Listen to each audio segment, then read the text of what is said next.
Bienvenue sur France Focus, votre référence incontournable pour décrypter l'actualité française avec professionnalisme et engagement éthique. Plongez au cœur des événements qui façonnent notre nation, des décisions politiques aux avancées économiques, avec une couverture équilibrée et impartiale. Dans nos reportages, explorez les sujets cruciaux du moment, y compris les initiatives du président Emmanuel Macron et les enjeux clés qui impactent la France. Notre engagement envers le journalisme responsable se traduit par une analyse approfondie, respectueuse des faits, et une mise en contexte objective. Restez informés et éclairés en vous abonnant à France Focus. Abonnez-vous dès maintenant pour accéder à une source fiable et complète d'informations sur les actualités françaises. Parce que rester informé, c'est comprendre notre monde en évolution constante. Macron est la grande surprise de janvier. Dans le landerneau politique français, mi-désabusé, mi-excité, tout le monde se pose une seule question, que mijote Emmanuel Macron pour l'année à venir, alors qu'il a évoqué un grand rendez-vous avec les Français en janvier 2024 ? Quelle promesse d'accélération pourra-t-il faire pour donner un nouveau souffle à son second mandat, ou du moins une nouvelle physionomie aux 3 années qui lui restent au pouvoir ? Les politologues de profession et les analystes du dimanche se triturent les méninges. Va-t-il annoncer l'organisation d'un référendum sur une thématique essentielle répondant aux préoccupations des Français ? Va-t-il déclencher une dissolution du Parlement pour appeler à des élections anticipées à la recherche d'une majorité absolue perdue ? Va-t-il promettre les assises d'un nouveau dialogue social entre les autorités et les Français, ce dont Emmanuel Macron a usé et abusé sans grand succès lors de son premier mandat ? Toutes ces pistes sont évoquées mais sans grande conviction. La piste du référendum, notamment sur l'immigration, demandée par l'opposition, a été envisagée un temps par l'Élysée avant d'être écartée par crainte de se transformer en référendum pour ou contre Macron. L'idée d'une dissolution du Parlement a été brandie dans un coup de sang par Emmanuel Macron dans l'hypothèse où les oppositions, de gauche comme de droite, se ligueraient contre son gouvernement pour le faire tomber au Parlement en votant une motion de censure.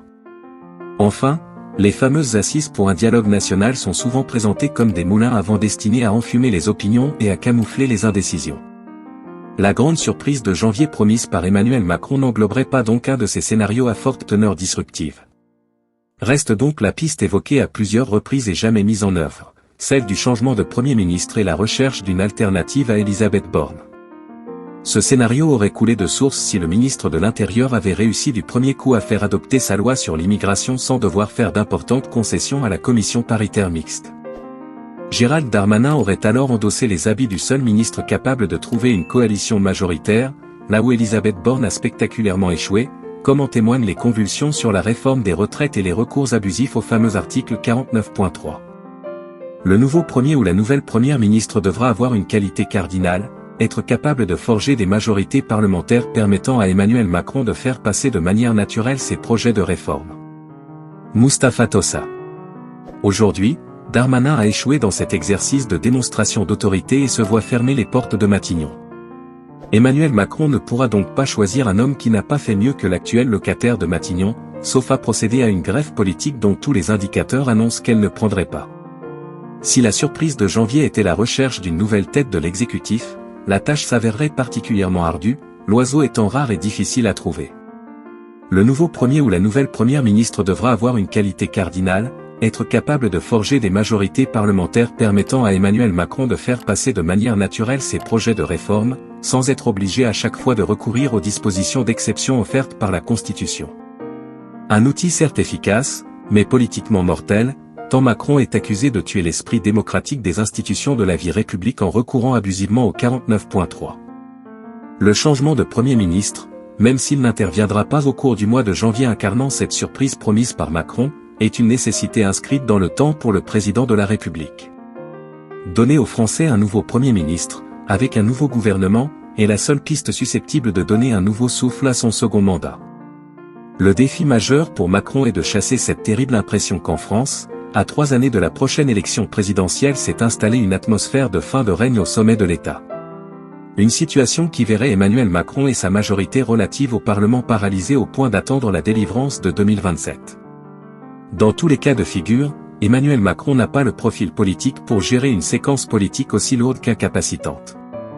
Travail, Emmanuel Macron promet à nouveau une « loi de simplification massive » pour les entreprises. Lors de la traditionnelle galette de l'Élysée, le président de la République a réaffirmé sa promesse d'une « simplification massive » pour tous les secteurs économiques afin de tenir l'objectif du plein emploi. Emmanuel Macron souhaite retrouver un peu la philosophie de sa propre loi de 2015, qui avait déjà pour objectif de libérer l'économie.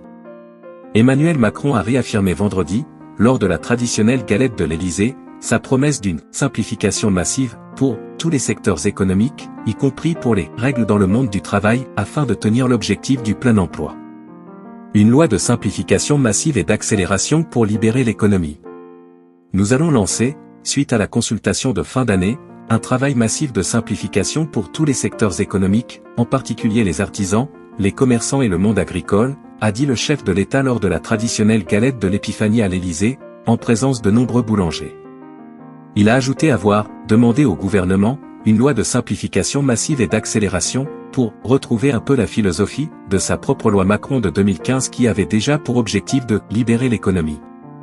Il a expliqué vouloir raccourcir les délais, mais aussi inverser la charge de la preuve, au lieu de chercher, à travers le maquis des lois, ce qui n'est pas interdit, se dire que tout ce qui n'est pas explicitement interdit devient autorisé.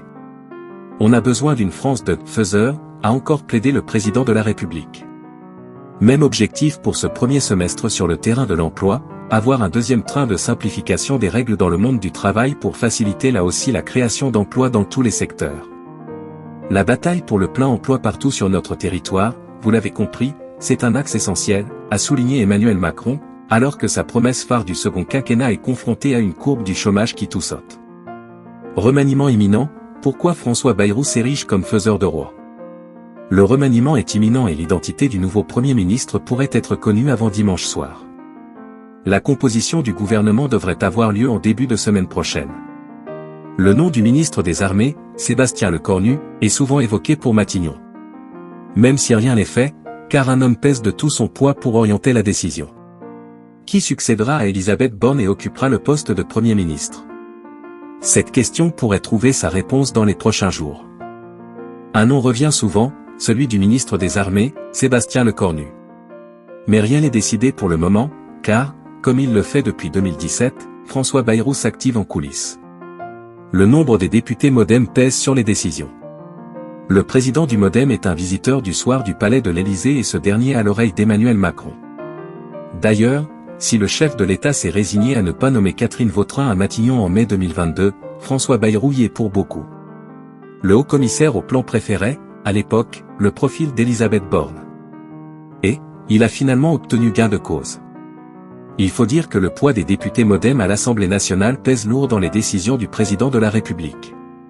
Avec une majorité toute relative, et dans un contexte de division au sein de son propre camp, suite à la droitisation de la loi immigration, le locataire de l'Élysée n'a pas d'autre choix que de prêter la plus grande attention à son allié historique.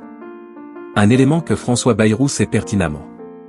Par conséquent, si le nom du ministre des Armées, Sébastien Lecornu, revient avec insistance pour occuper la fonction de Premier ministre, cette nomination est loin d'être décidée. Le maire de Pau ne porte pas dans son cœur cet ancien membre des Républicains, ex-soutien de Nicolas Sarkozy, perçu comme un fin stratège politique. C'est pour cela qu'il pousse davantage pour la promotion d'un macroniste de la première heure, l'ancien ministre de l'Agriculture, Julien Denormandie.